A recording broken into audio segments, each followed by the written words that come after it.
first time ever seen anything like that. Oh my God, I had to sit up there. It was wild. What's it like being behind the wheel of that thing? It is the most awesome feeling ever. And still exploding.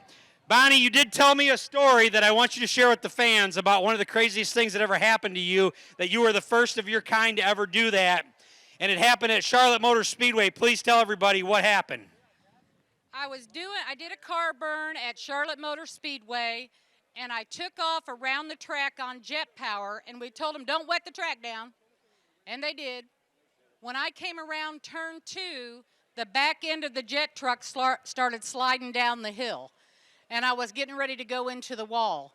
And I pulled something that no other jet car burner does. I pulled back on the throttle, which you have to be careful so you don't kill it, got control, went right alongside the monster truck ramp, got on the back stretch and lit the burner and did it again. That's amazing.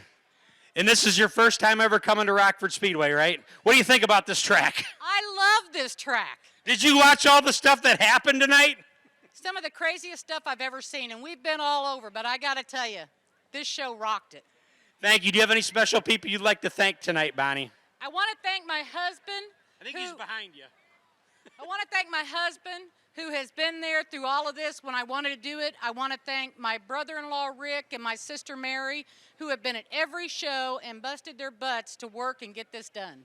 Outstanding. Bonnie, thank you for coming and putting on a show I have never, ever seen before. This was my first watching a jet car. I definitely am speechless. So thank you very much, Bonnie.